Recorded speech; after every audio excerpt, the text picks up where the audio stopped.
किसी ने बड़े कमाल की बात कही है कि इस दुनिया में अगर आपका रिश्ता ऊपर वाले से मजबूत है तो नीचे वाले तुम्हारा कुछ नहीं बिगाड़ सकते। हेलो दोस्तों, मेरा नाम है जिग्नेश। एक छोटी सी कहानी। एक राजा जिसका बहुत बड़ा राज्य था, कोई कमी नहीं थी, जो भी हुक्म करते वही हो जाता था। लेकिन राजा में एक आदत थी कि वह जो भी कोई थोड़ी सी गलती करता उसे तुरंत 10 बड़े खूंखार कुत्तों के सामने डालकर उसे कुत्तों से नूसवाता था। राजा बड़ा गुस्से वाला था। राजा की इस आदत से सभी परेशान थे। राजा का मंत्री भी राजा की इस आदत से आलोचना करता था। एक दिन उसी मंत्री से कोई गलती हो गई। राजा को गलती का पता चला तो राजा ने तुरंत हुक्म दिया कि जाओ, मंत्री को कुत्तों के सामने ले जाओ।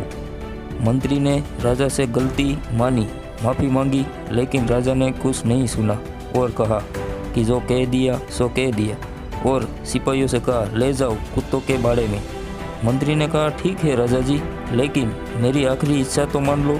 राजा ने कहा ठीक है, बताओ अपनी आखिरी इच्छा। मंत्री ने कहा मुझे 10 दिन की मोहलत दे दीजिए।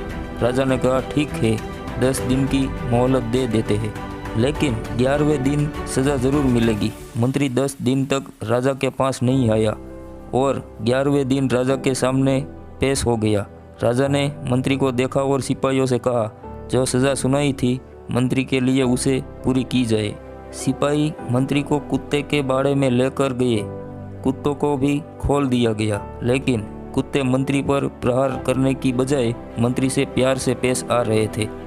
यह देखकर राजा चौंक गया कि जिस कुत्तों को प्रहार करने के लिए ट्रेन किया गया है वे इतने प्यार से पेश आ रहे हैं।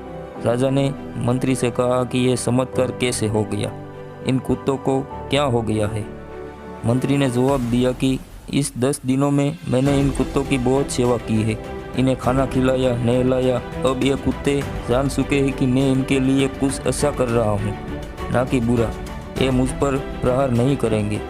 मैंने आपकी इतने दिनों तक सेवा की, फिर भी आप मेरी एक गलती को माफ़ नहीं कर सकते। आपसे ज़्यादा अच्छे तो ये कुत्ते हैं जो अच्छा और बुरे को पहचानते हैं।